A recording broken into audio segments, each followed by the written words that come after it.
Ironheart issue number 8. We're climbing up there. We're getting close to the is she going to be canceled or not territory. Hopefully not.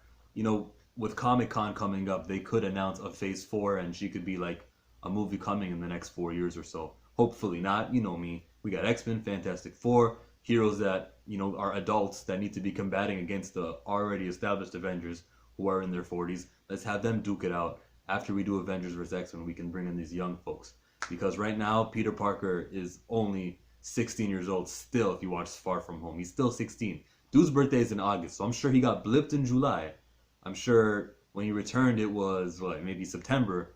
And so he still hasn't had his birthday until August again, and they're in summer vacation. So I explained that away. I got theories. I'm sure everyone else has theories, but Chillmonger's theory is always correct. Talk about this comic book. She's reviewing the footage from the zombie attack from Chicago earlier. Xavier wants the news to put respect on her name. It's the fucking news, who cares? And she's not that. She's a hero. She's not a villain, which this is dipping into. She's here doing it for the right reasons. When she talks about Midnight's Fire and him seeing her as a potential villain, she cries. When she verbalizes it, finally cries. The second time that he made her cry. He did that in issue 3 at the end of that fight. She got teary-eyed. She turned off her artificial intelligence. It got emotional.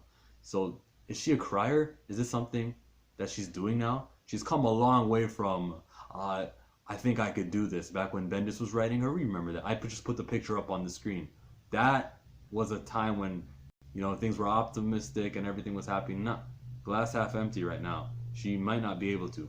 Nadia doesn't help her and give her any more encouragement, because she tells her straight up, you could be this villainous person. Happened to me. And we got to see the Red Room. Beautiful art again by Luciano Vecchio. It's got the deal with her head and her talking, and it's great. You read the book. You know how great it looked. Nadia was multi-purposeful. She just wasn't here for hey, the editor gave you this mandate to write her. No, she was continuing with the relationship with Riri. I would bump Braun, any of the champions, Miles from 2 weeks ago. Best friend right now is Nadia Pym. And with her being canceled, she might be spending some time here on this comic book. But she's in there explaining the Midnight's Fire dude, explaining the 10 rings. And Nadia's like, peace out, I gotta go. My final issue's happening. And so she leaves the scene. I don't know. I would have kept Nadia for this mission. But she decides to go. Maybe she had business to attend to. Instead, we get the mystery going to Doctor Strange. Cool. You know what? This 10 Rings mystery is really since issue number 1, I've been enjoying it. And getting away from the, monsters and, I don't know, zombies and things that Eve Ewing on Twitter announced, last week, that she just really wanted to do a zombie story and no one was stopping her from doing it. So, it's your comic book. Write whatever you want. Better than Jim Zub. He really wanted to do Dungeons and Dragons. It took him 3 issues. It took 3 issues of Champions to get that story down. And it was meaningless except for the fact that Riri had more flashbacks of Thanos. But she was the only one remembering things back in that story. So when I say it was meaningless, I mean 22 pages were crap. And then 1 page was Riri Williams remembering and having that post-traumatic stress from the Thanos encounter. We're doing the mystery. My favorite Riri is Inspector Riri. She goes down to the Doctor Strange's house. Really funny the way that he's just fighting a monster over at the Sanctum Sanctorum. Alright, she helps him out. That's cool. I like their interaction with each other. It was very MCU, actually, with the jokey joke stuff. He had his sling ring when he tried to take the monster out. He took a seat with her just like Thor did in Ragnarok, and they had a T-side chat. I like that. It's new reader friendly, this comic book is. It is new reader friendly because when she brings up the wellspring of power, he says, I know what the wellspring is. I used to have started with that. And you see this image of past scenarios happening in the wellspring. You could see Nova. Who else could I make out from there? There was a lot of characters from the past, which I'm sure if you're an old reader who read Secret Warrior, back when Midnight's Fire debuted, I'm sure those all have meanings. Us, most of you guys, I'm assuming, we're here for the Riri Williams story. So it adds if you enjoyed the old stuff, and if not, it didn't take too much away. It was still good art, and it gave it reason. Um, the deal is this next part, the Stone of Hala. Okay, you remember Bill Maher? After Stanley died, he said some shit which was not wrong. It was rude because he said it on November 12th, but not wrong. He said comic book movies are the same. There's always this glowy thing, and that's what I thought about when I saw the Stone of Hala.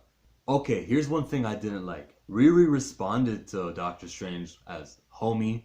She said, "My bad." We don't use slang voice to our elders like that. The way that we talk to people, the way that I speak to you, the Ironheart audience, is different than my reviews when I'm talking about the Spider-Man audience, the X-Men. Here I've got more confidence. I've read everything about this character. I know my ish about this character, and therefore I give a lot more facts than usual. When I'm reviewing the Immortal Hulk, I'm just kind of, I'm not really enjoying this, and I think that there's a whole lot of backstory which I don't like. We're different. We talk differently to different settings. So when you're talking to your elders, Riri's not speaking that way the same way she would speak to Xavier King. And because I know his last name, that I always say Xavier King. Welcome to Chillmonger's channel. So dude explains, Doctor Strange does, that the wellsprings are plural. There are many, this pocket of energy happening inside the world. He doesn't know how to get it. I got some ideas, like Oceanic Flight 815, leave from LA, go to Sydney. 4, 8, 15, 16, 23, 42, you'll be fine. The wellsprings of power is like this core element of maybe some way, somehow, when Ironheart wants to lose the Iron Man mantle, she'll probably go in there, dip herself in there, and gain like a bionic heart. Maybe that's where we're running away from the Ironheart name, and she will go in there because she's a villain, right? That's what they're suggesting. He actually questions her, what do you plan to do with this knowledge? Eye of Agamotto. Doctor Strange gives no fucks. Invades her privacy, looks all up in her. And then he's like, I see, okay. Riri Williams is a super genius. Calls him out. You saw where it was, didn't you? Mm-hmm. It was a great character moment. This was a great character moment. I'm even getting messaged about it on Snapchat. Everyone's talking all about it. Doctor Strange says I can see why he doesn't find this place, this wellspring of power, which he seemed to know about. I hope this isn't like a new thing that just popped up. I hope this is actually something in the lore of Doctor Strange that has been mentioned in comic books before. But if it's not, again, new reader friendly, I'm happy with it. But that's just a problem with comic books. They'll act like, oh yeah, there was this thing this whole time. There's 6 Infinity Stones. Maybe there's like infinity straws somewhere out in the universe. That's why I don't write comics. It's in Wakanda.